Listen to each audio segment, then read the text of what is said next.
Welcome to the SwimSwam podcast. I'm your host, Coleman Hodges. Joining me today, she is a three-time Olympian, Olympic captain, and now our eyes and ears at NBC. We're sitting down with Elizabeth Beisel. So happy to be here. Thanks, Coleman.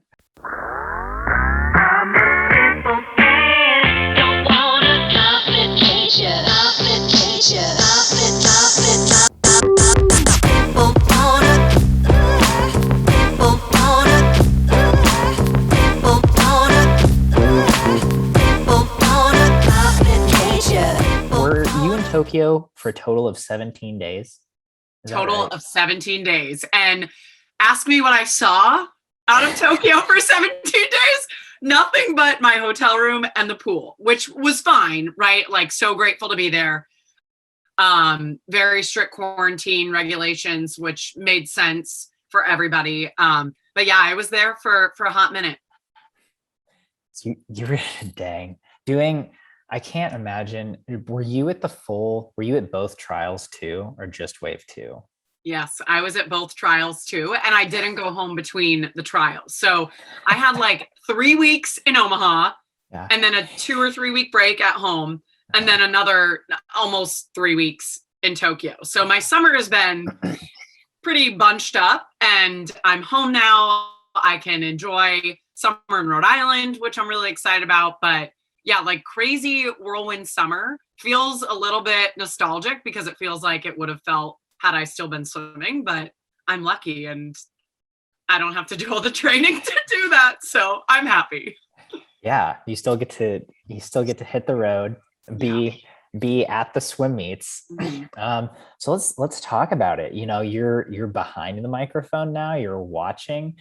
First of all, at trials, how was it to have two different trials meets and to kind of get your feet wet with wave one? I know for me and like everything I was doing, it was really nice to just kind of get there, get the lay of the land, get used to the workflow, and then go into wave two where, you know, people are actually making the team. Yeah, I completely agree with what you said. It was so nice to kind of have not a warm-up event, but an event to kind of get into the flow, like you said. And for me, it was great personally because I was able to commentate every single race at finals for wave one. And what I've learned in this industry, meaning like the media industry, is like the more reps that you get, the more comfortable you're going to sound, the better you're going to be. And for me to kind of have that experience through NBC and have them trust me to call wave one was a really big confidence booster heading into wave two trials, where I wasn't on every race. I was on a handful of races, but still like prime time experience, which is very nerve wracking because it's prime time and your words are pretty much associated with that race forever, you know. And same thing at the Olympics. Like, I called women's 1500 and men's 1500. I believe also the 800s in prime time. And before the races, I kept thinking, oh my gosh, like even after the races, every time Bobby Fink goes and rewatches this 800 and this 1500, my words will forever be there. And you want that to be perfect for not just Bobby, but also the people watching. I'm going on a tangent right now, but it's a lot, you know, like you want to be perfect. And in a world where I come from, the swimming world, your success is measured by times and places, things that are very black and white. Whereas in the media world, your success is based off of whether people like you or not, or their opinion on you. And for me, that's something that I kind of struggle with because it's new to me and I want to be the best, but it's kind of like there was this quote that I read: you could be the juiciest, ripest peach in the world, but some people are still going to hate peaches. And that's kind of something that I try to remind myself, where I am never going to be everybody's cup of tea, and that is okay. But I want to do the best that I can, and getting those reps like the ones that I got from wave one, back to your original question, are huge. And that helped me a lot. So that was a perfect answer, because this is exactly what I want to talk about and what we don't get to hear. You know, as swim fans, we're used to hearing Rowdy and Dan, but we never get like what they're going through, what's going through their mind, or we just hear them talk about swimming. And same with you when you were calling races. It's like I want to know everything that goes through that, like the pressure of like, oh my God. So like before wave one, had you called meets before?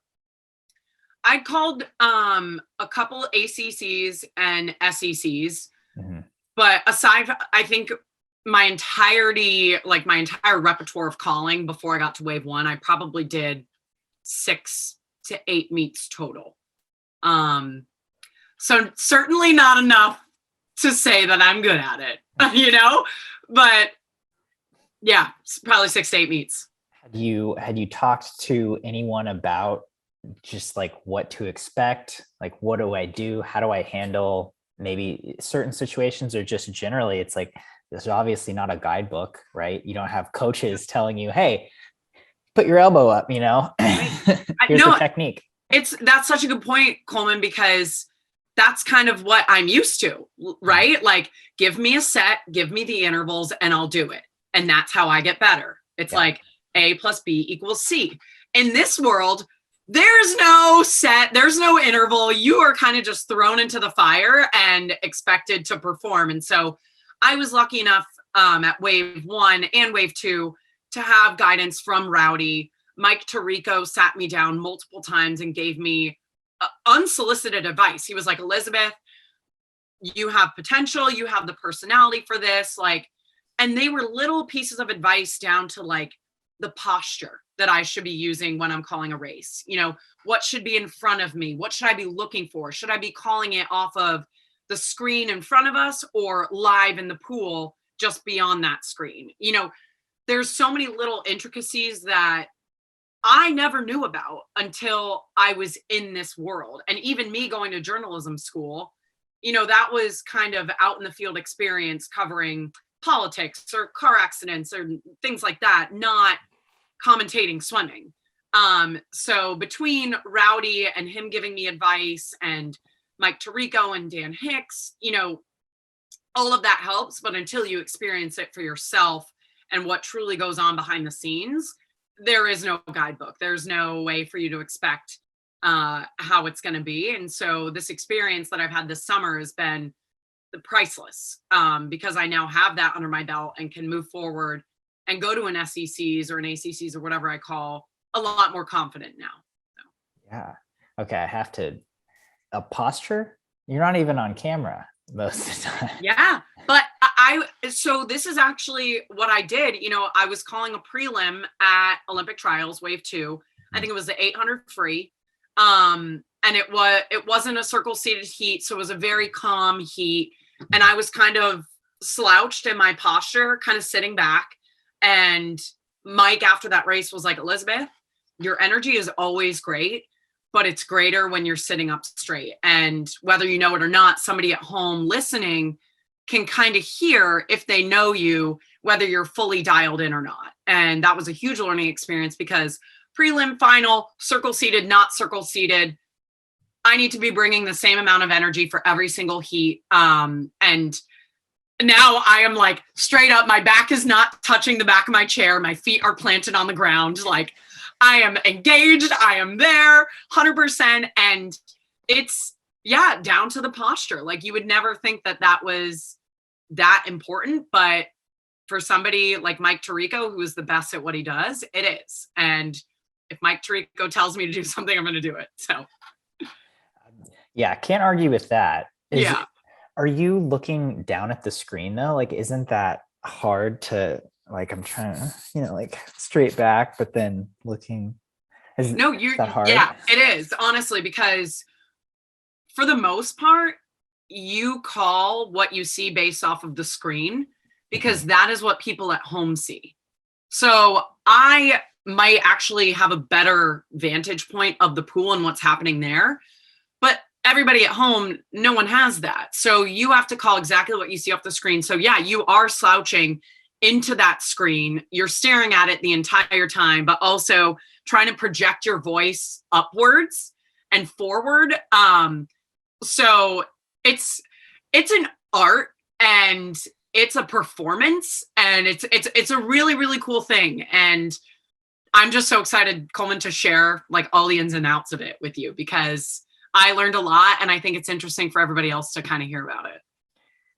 Totally agree. So first of all, you're talking about how the audience notices if you're completely engaged or if you're a little more laid back. So what I'm hearing is that you have to be fully engaged every race for what could be a 2 or 3 hour session, prelims and finals, 8 days. Like, as I'm saying this, I'm just getting more and more tired, because it's like, this sounds like a lot. I mean, that's a lot to be fully engaged. So between the whole Olympic trials experience, what did you learn about how you had to prepare? Like, are you recovering like an athlete between sessions? How did you handle or how did you get yourself into that mindset of, okay, I have to be fully there for the whole session? Yeah, it's hard. And even for somebody like me, who's naturally an extrovert, I get my energy from other people. There's something about being on and like on for 8 days straight that even for me is insanely draining. And I'm just going to walk you through, Coleman, like a day. So it was very eye-opening. And at trials, I didn't know how easy we had it, because I hadn't been to the Olympics yet. And I'll get to the Olympics after. But for trials, we'll say the session starts at 10 a.m., I think.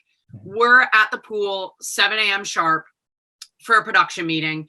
And in that meeting, we are going through every single heat and lane, all the pronunciations, storylines for every swimmer that we think are interesting, maybe ones that coincide with packages that we've already made for the bigger names like Caleb Dressel. How can we loop this in to the broadcast, and just all of these little things that go into a simple, what one would think, 2-hour broadcast. So we do that for about 3 hours or 2.5 hours. Then we go to the booth about 30 minutes before the session starts, and we do a quick rehearsal. We check the mics, the levels, the sound, audio, all of that. And then we're on air from 10 to noon or whenever the race is over, calling every single heat for the most part. For the distance races, we were only doing maybe the heat before the last 2 circle seated. So we do the last 3 heats in distance. And there's no time to get up to go to the bathroom. There's no time to think. You just have to put your blinders on and hope that you are not repeating yourself too much or talking about the same thing. You want to make it as interesting as possible for the viewer at home, while respecting the athlete as well. You don't want to forget any athlete in the race. You want to highlight everybody as best as you can. And so after that session was done, at least at trials, I was able to walk across the street to my hotel room, because we were at the Hilton. And then I would swim for like an hour, which was really nice, because the warm-up pool's open. So I get a workout in, which for my mental health is really good. Then I'd go back, shower, change, hair, makeup, because you might be doing it on camera, you might not, you never know. And then you're back at the pool by 3 p.m. sharp again for another 2.5 hour production meeting. You do it all over again. Then you call finals. And finals are obviously more nerve-wracking than prelims, because those are in prime time. So there's same with swimming, it means more. And so then you'd finish around whenever the session was over, 9, 10 p.m. and go to bed, wake up, do it the next day. And for 8 days, it's a lot. It's draining. I'm not used to like that amount of work in such a condensed period of time. And it's stressful too. So you're tired, you're stressed, you want to do everything perfect. But yeah, the Olympics were like 20 times harder. And I'll get to that after. You need to ask me another question, because I'll just keep going. Yeah, I mean, that just sounds so exhausting. And again, I mean, it's like to do that for a day or 2 days, or even in like a 3-day or a 4-day conference meet, it's like, that's one thing. but to do like, if anyone's never been to an 8-day meet, it's like it's such a different beast. Oh, it's a completely different beast. Yeah, I mean, it's just like night and day difference. And the energy you expend, the exhaustion you experience, the emotional fatigue you experience is just, especially at trials, it's like just being there is, I'm sure for you especially, who have so many personal relationships with all of these athletes that are there, and seeing them either, their dreams coming true or their dreams the opposite of coming true. Were you, I mean, at trials, did you feel that side of it a lot? Yeah, like too much.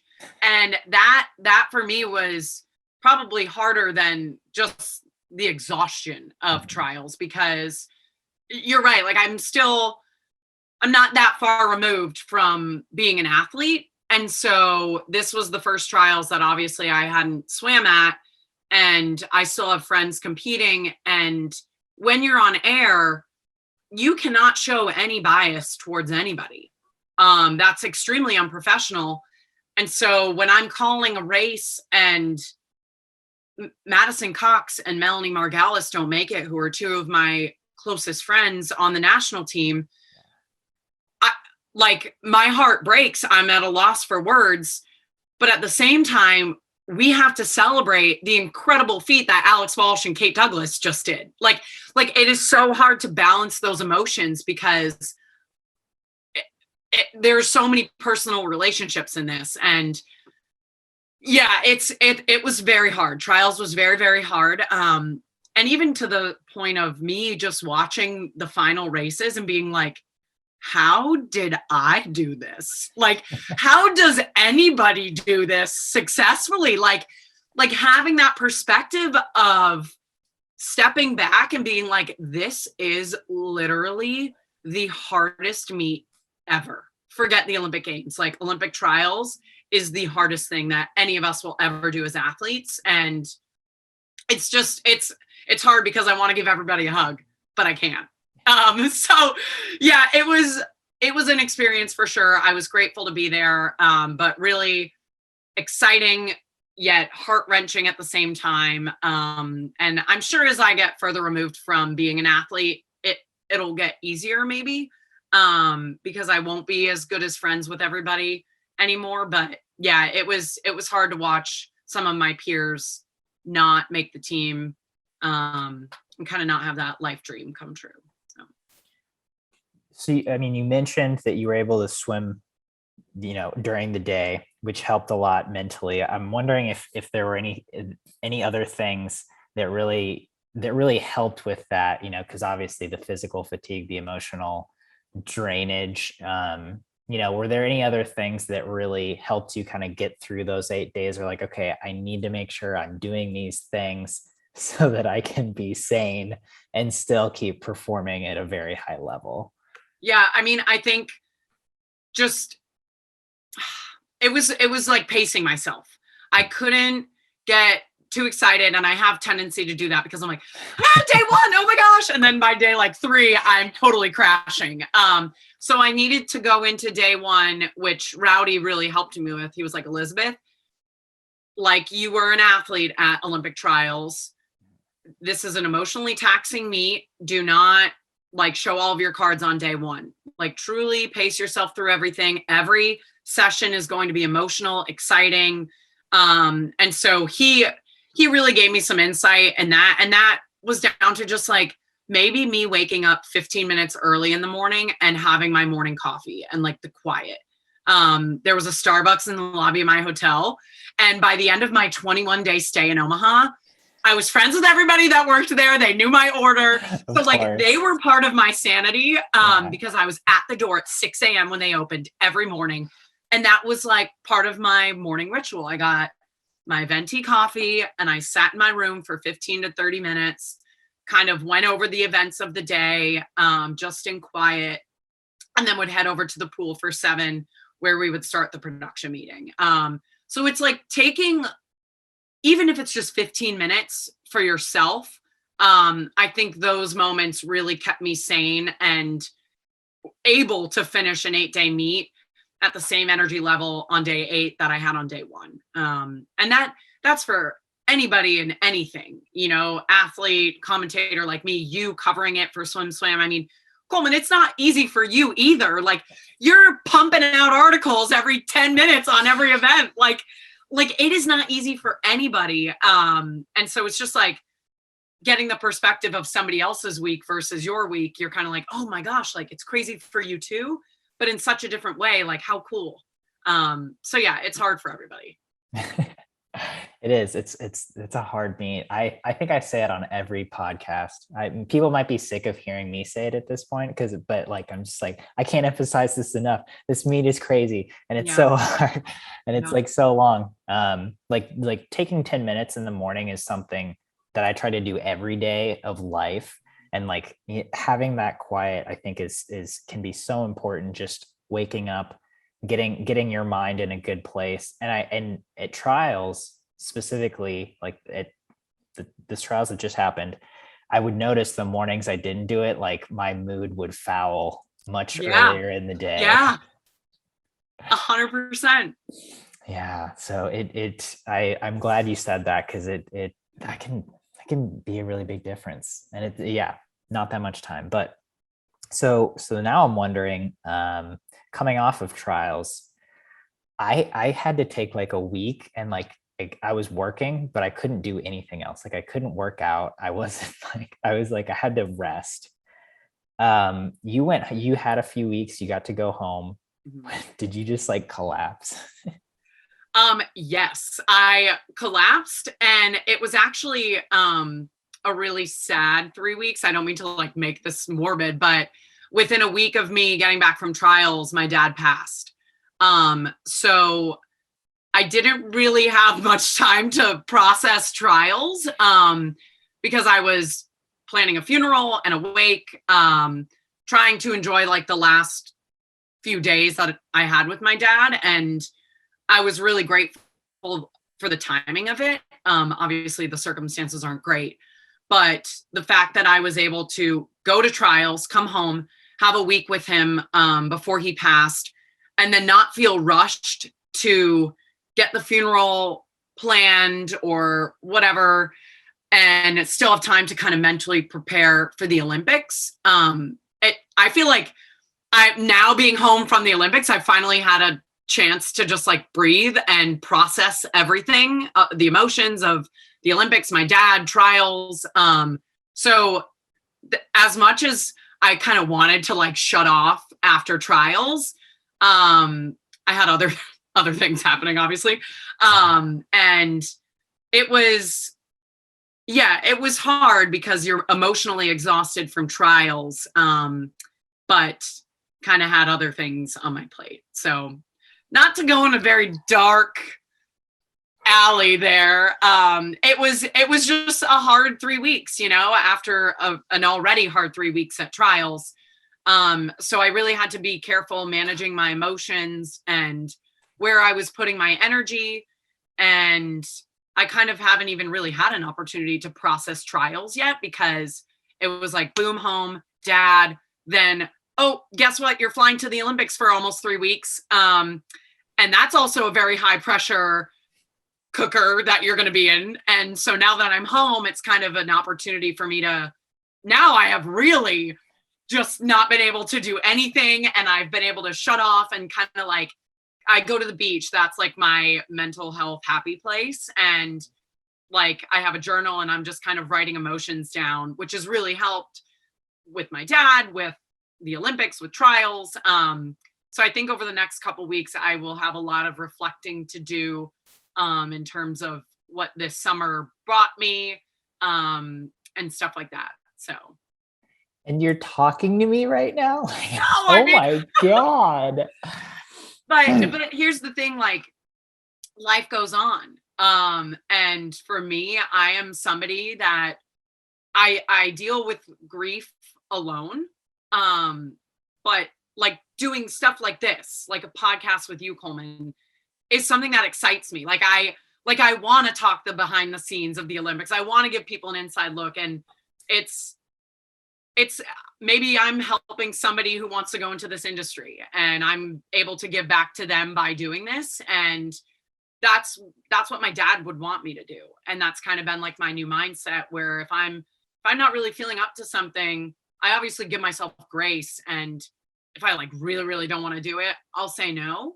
But the majority of the time, like my dad would have wanted me to like keep living my best life and saying yes to things and doing podcasts with Coleman, you know, like like you kind of have a new purpose in like making them happy by doing things for them, I guess, if that makes any sense. Hopefully It does. And that's I don't know if I would be able to do that, but that's really cool that you have embodied that mantra and been able to do that. I am curious, was this something that was expected, your dad passing? Like it was his health deteriorating, or did it completely catch you off guard?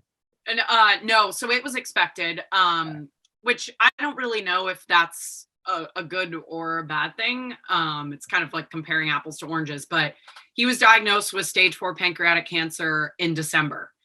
And he had been doing chemo every single week. And towards the end, around like when I left for trials, I actually wasn't even sure if I was going to go to trials, because it was getting really bad. And my dad was like, absolutely not, Elizabeth. Like, you are going to Olympic trials. I cannot wait to watch you and listen to you on TV.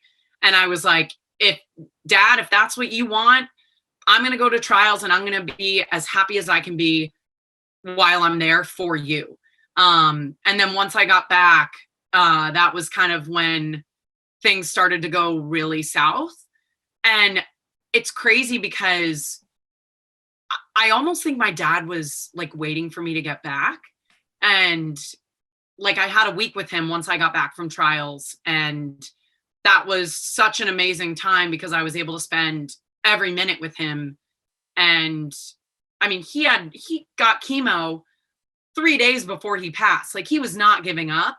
And that's like the type of guy that he was. He was always positive. He never complained. Like, the closest thing to a complaint throughout those 6 months of him having cancer was him just saying, like, I want to feel normal again. And so I sit here like complaining about long days working the Olympic trials, and like I saw my dad's life end, and it's like, how could I ever feel sorry for myself, you know, when this man went through hell and was just like, you know, I just wish I could feel better. So it's perspective is everything. And my dad taught me that. And so I don't know if it was good that we were expecting it, because we could at least make the most of the time that we had with him. But then again, it's also hard, you know, for anybody that has a parent with cancer, you're kind of, or any disease that will unfortunately end your life. You're kind of like waiting for the inevitable, and the waiting is really hard as well. So we dealt with it the best that we could. My dad was an absolute rock star through it all. And he wanted me to be at trials. He wanted me to be at Tokyo. And so I buckled up and I did those things for him. And that's kind of where my strength came from through this whole summer. Yeah.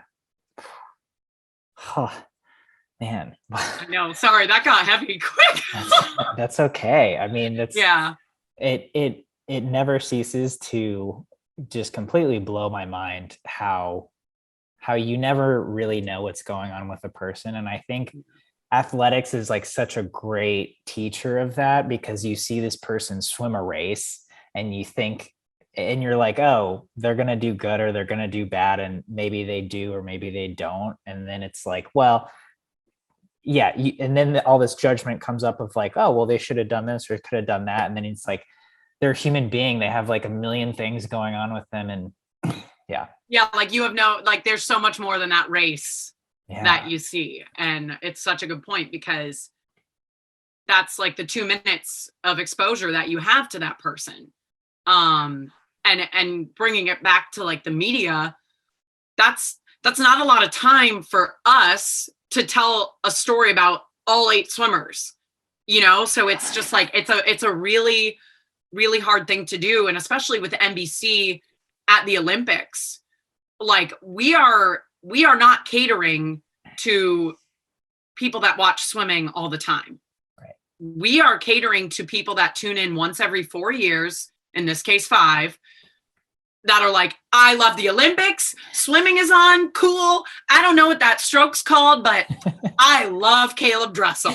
like that is who NBC is catering to, because that's, unfortunately in our sport, that is the majority of people that are watching the Olympics, that make up the viewers and pay the bills and for NBC. And so it is really hard to go back to what you were saying, Coleman, about every swimmer has a story behind who they are as an athlete, or what time they just went, or what medal color they just won. And like, it's so hard to pick which story to tell. Do you know the story? Do you not? Like, how deep do you go into it?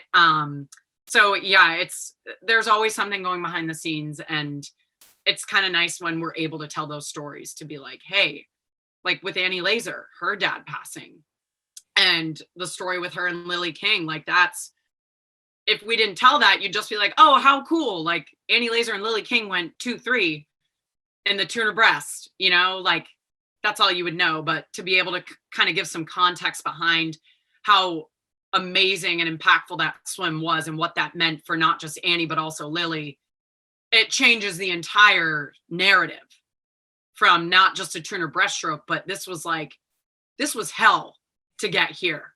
And look what we did together. Like I have chills right now. Oh my gosh.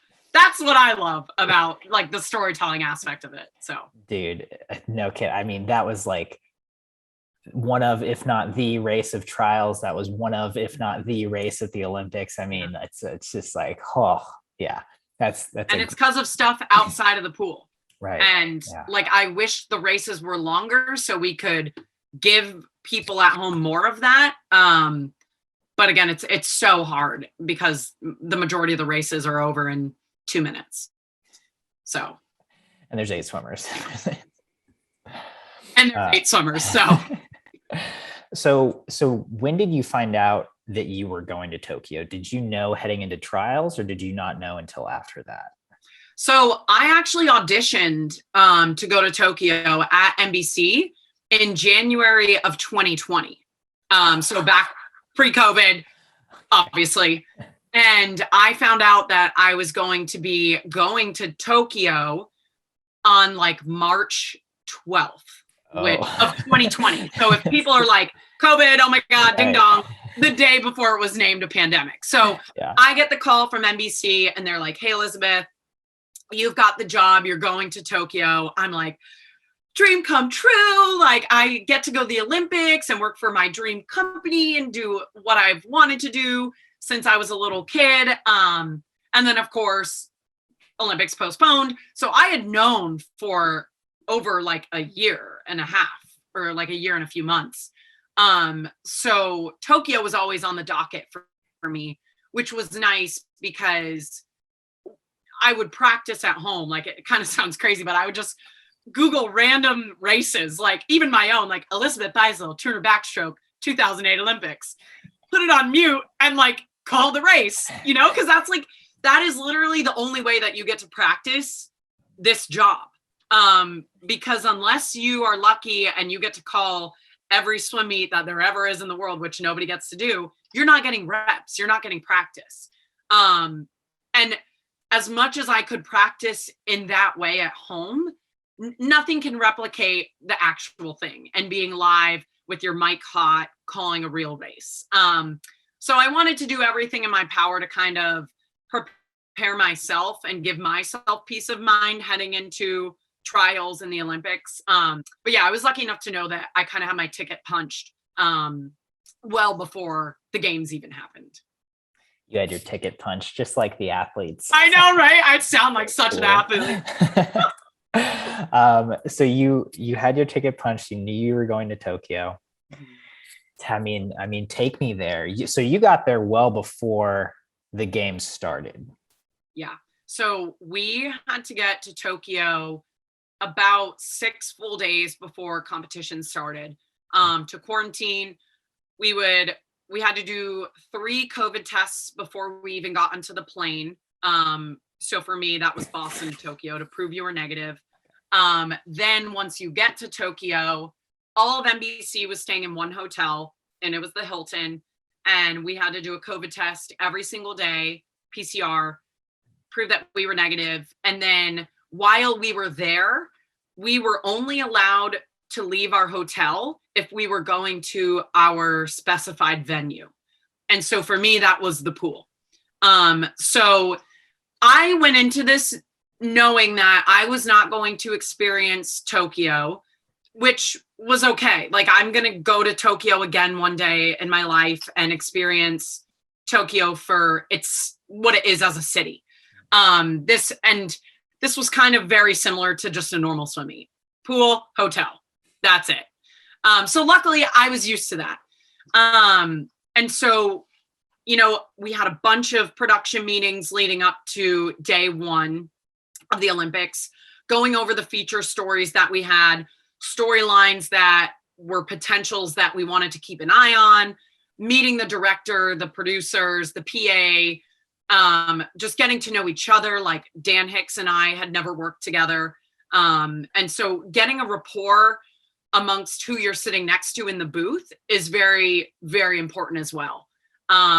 And so kind of Dan and I spending some time together. Rowdy and I have known each other for years, so that was easy. Just like meeting the producer, kind of getting a feel for what they want from you as talent. And it was just like a very eye-opening thing, because I think people turn on the television to watch the Olympics and they're like, oh, cool, great. Like, look at that replay or look at that interview. And they think it just like, we throw it together. Like, It happens. Yeah, it just happens. Oh, look at that shot that we got. That's so lucky. No, we planned that shot 4 days in advance. And we knew what camera angle it was going to be. Was it camera 2? Was it camera 4 from a bird's eye view? Was it the underwater camera? Like, so much goes into an hour-long broadcast. And even down to, are we going to have time for an interview? When do we go to commercial break? Do we linger on somebody celebrating in the pool because it's such a beautiful moment? Kind of like Annie Laser and Lily King with Skoomonker. So there's so many things that are planned, but also we kind of have to go by the seat of our pants and be like, you know what, scrap that feature. We're going to stay on Lily King and Annie Laser because this is good television. This is good storytelling. So yeah. And then again, to kind of walk through a day at the Olympics, like I did for trials, the Olympics was the hardest thing that I've done in terms of like commentating and doing this job. So you get to the pool, or what we call the compound, which is where NBC's trucks were, where we transmit everything to the States, to the world. We get to the compound at 6 a.m. every single day. So we leave the hotel at 5:45, get there at 6 a.m.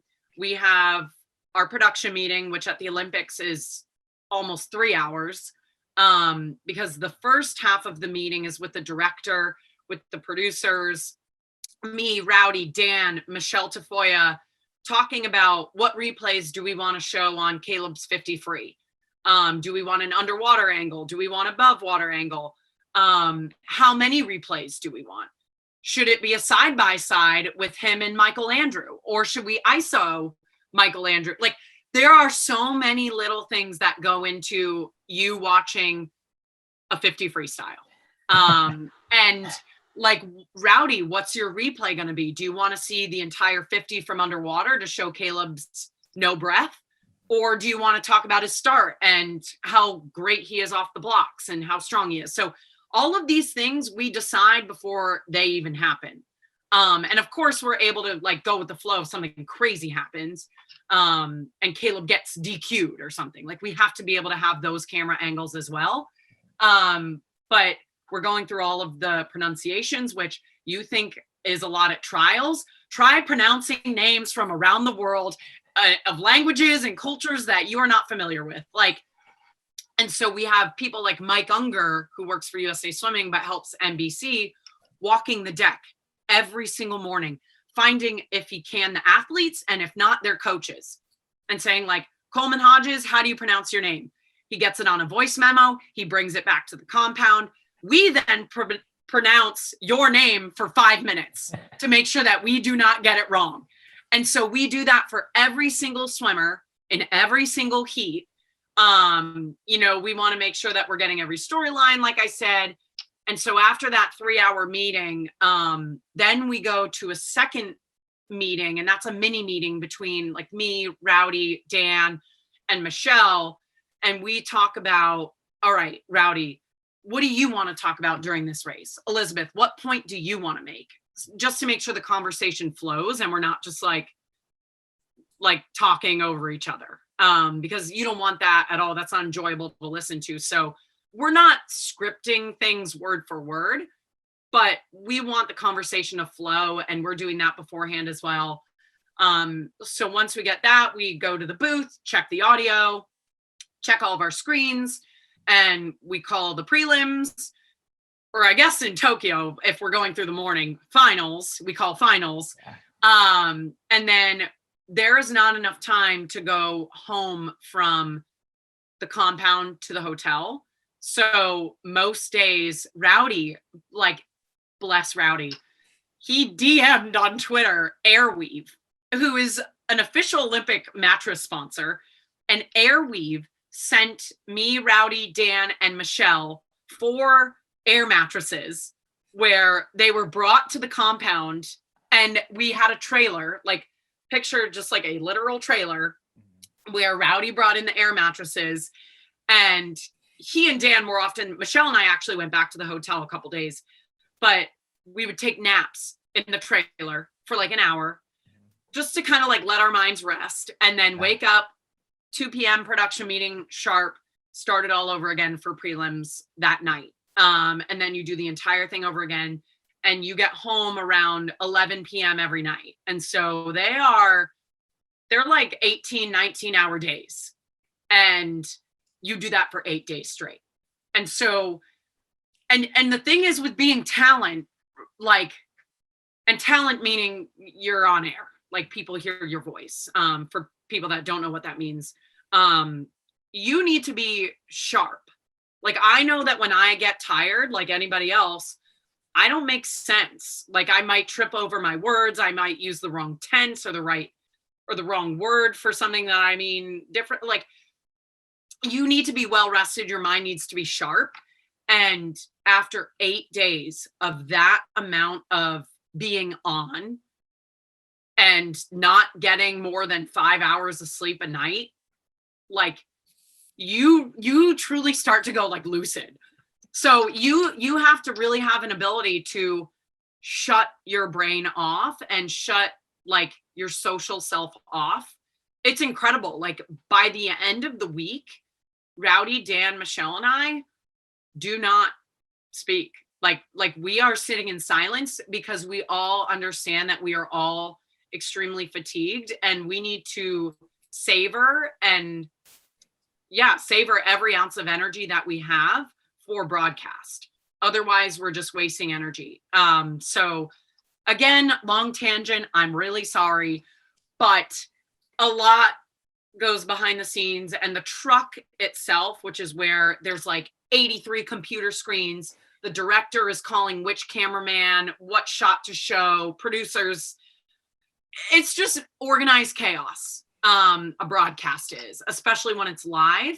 But I think there's something to be said for like incredible live television. And that's why NBC, and especially at the Olympics, like, they win so many Emmys, because their reporting, their storytelling is so captivating. And I was in tears, Coleman, every session, because every race was just like touching me emotionally.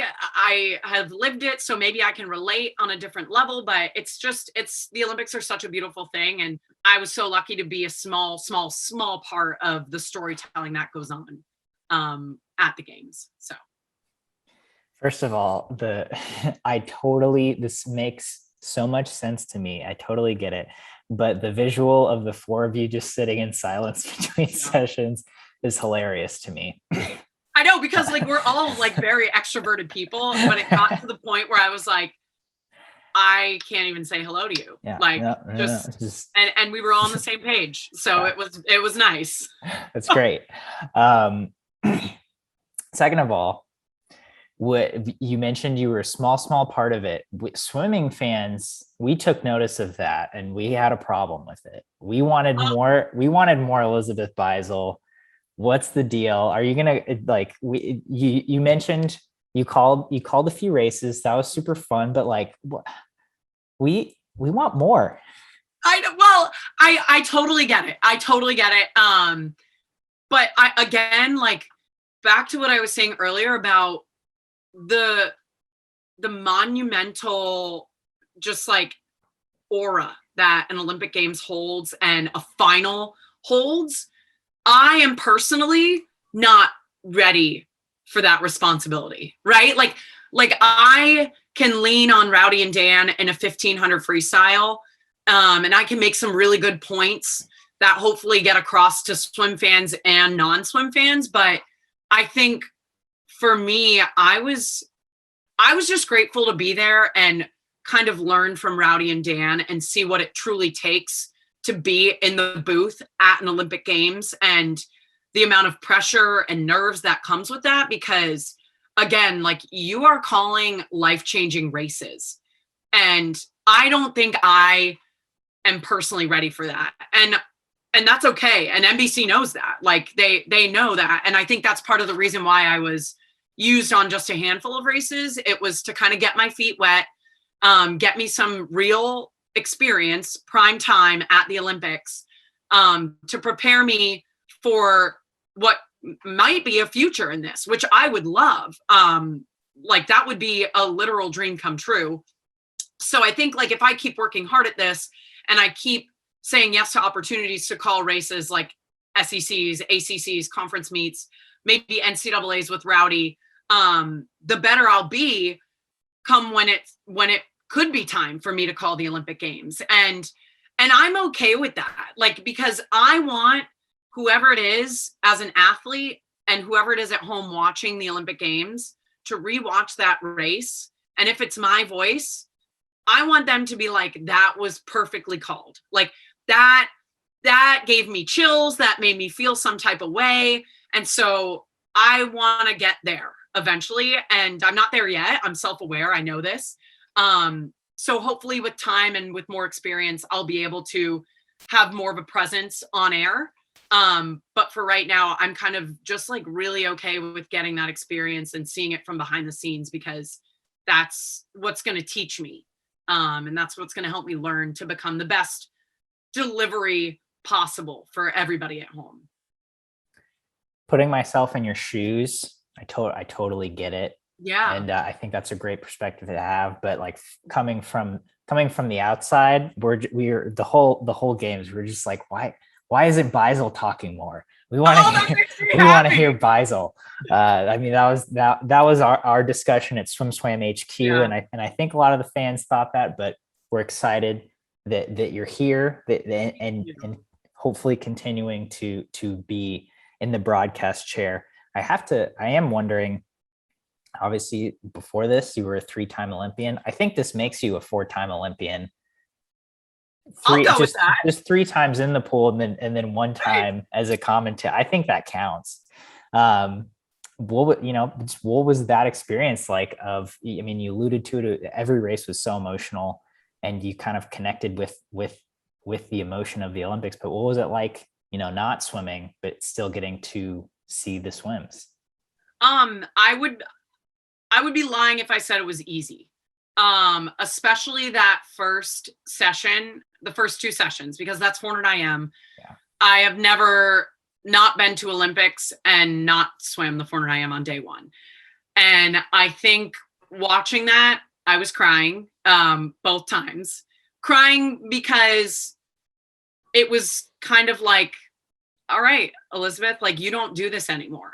It was kind of like a gut punch, and that's like who I was for so long, and I'm no longer that person.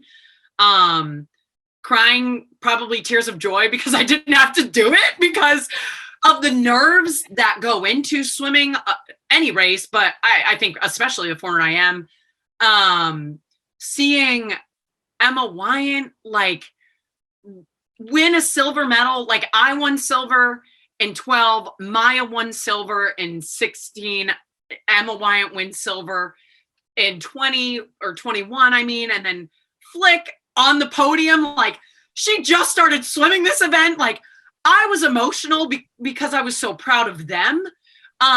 So it was just a very layered experience for me. But I think the overarching theme of me being at those Olympic Games personally was just, I am so grateful and lucky that I get to do this, and I get to cover the sport that I love most. And for me to be at my 4th Olympic Games in the capacity that I was truly a dream come true. Obviously sad that I wasn't still swimming because it was hard for me to look across the pool and see everybody in the stands and like me text them and be like, hi guys, like I miss you so much. And like leading a cheer through text message, right? Like Natalie Hines, 3, 2, 1, go USA. Like all of these things that I like find so much joy and I couldn't do anymore.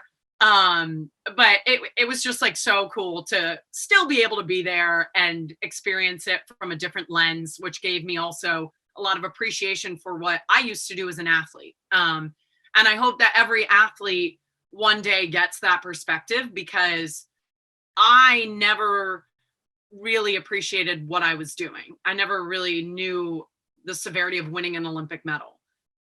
Because I was just kind of like doing what I did. I was just swimming fast. That's what I do every day. And even being able to watch some of the races with Michael, because Michael Phelps was there with NBC. Right. He and I at some points were like, how did we do this? And like, and trust me, I know I am not in the same category as Michael Phelps. No one is.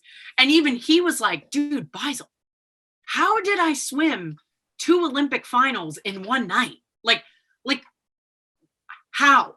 And I was like, dude, I don't know. I swam one event at the Olympic Games and I don't know how I did it. Like it's just, it was cool for us to kind of have that moment of, wow, we were truly amazing. And every single athlete here, regardless of what place they're getting, is truly amazing. And so that was a really cool moment for me to have, especially with somebody like Michael.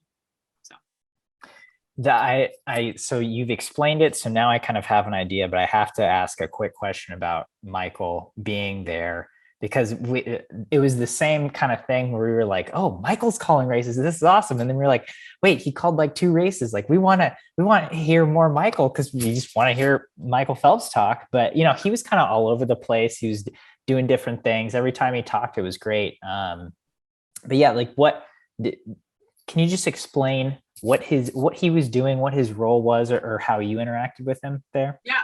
So Michael, I think, like you said, Coleman, he was there for a number of different things. He was there to kind of host with Mike Tirico, to call a couple races with Dan and Rowdy, to do some interviews with people that were hosting shows for NBC.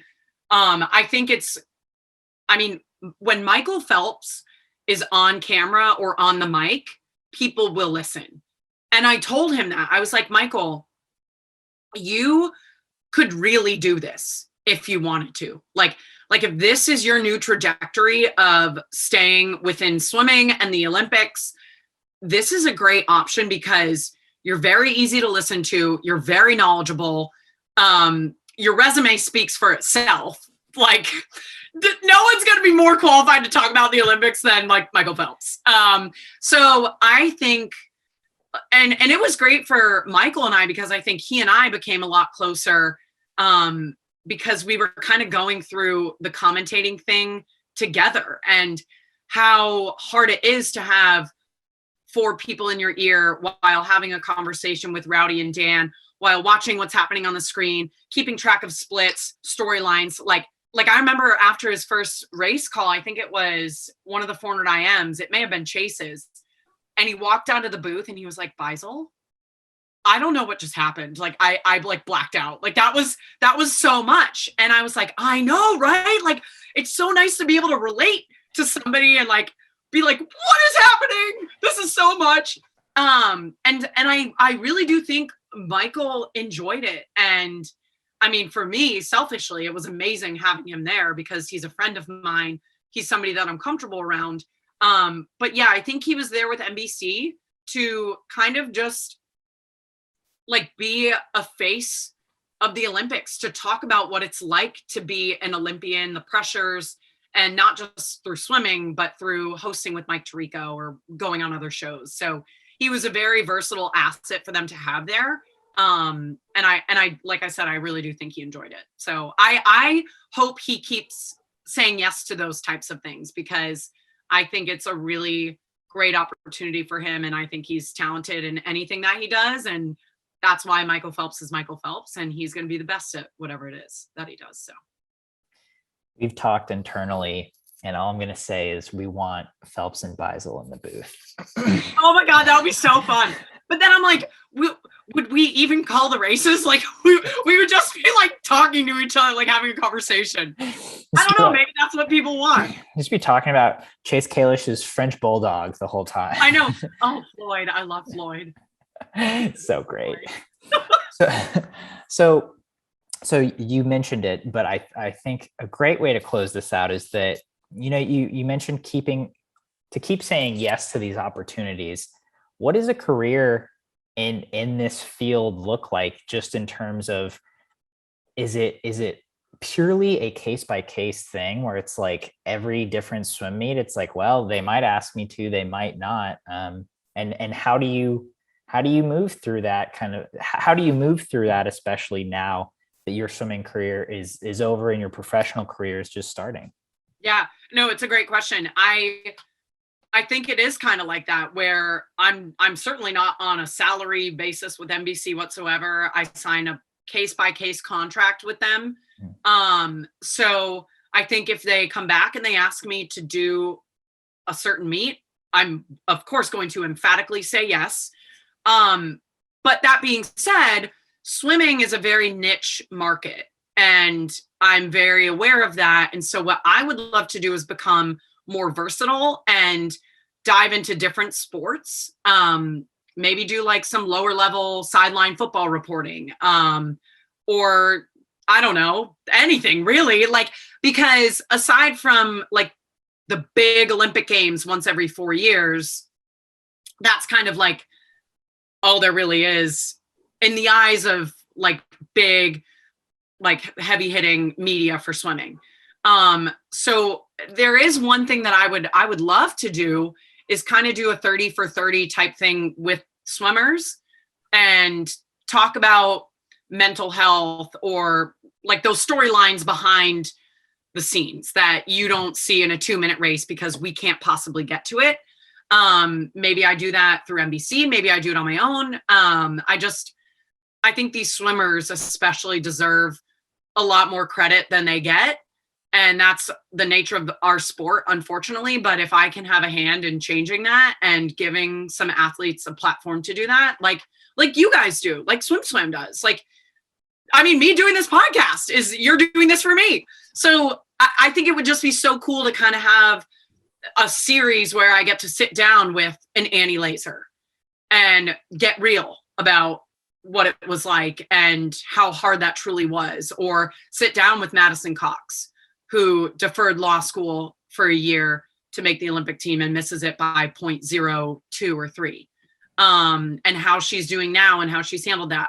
That stuff is very interesting to me, and I'd love to do that. That might be a passion project. I don't know. End of story. I'm on a tangent again. I would just love to become more versatile in the media world. And I don't necessarily know what that looks like yet, but I do believe that this is the path that I feel most comfortable and confident going down for kind of like my next stage in life, as a career.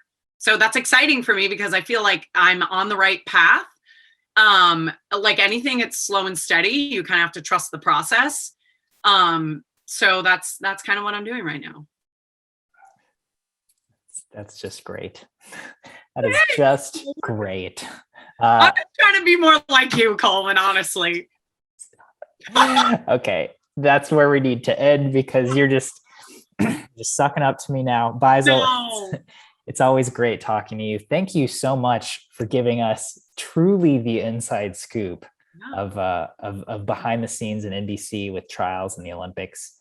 Before we sign off, do you have any parting thoughts for our audience? I don't know. I guess thanks for listening. If you made it oh my gosh, we've almost been an hour. So thank you for sticking with us. I hope you learned something, got some really cool insight as to what it's like to be somebody behind the scenes broadcasting the Olympics. And then I guess thanks for your patience with me and my commentating. It will get better every time that I do it. I promise you that.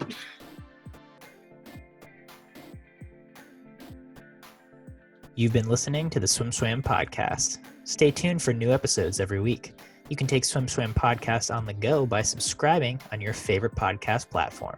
Look for links in the description below, and be sure to subscribe to our YouTube channel for more videos as well.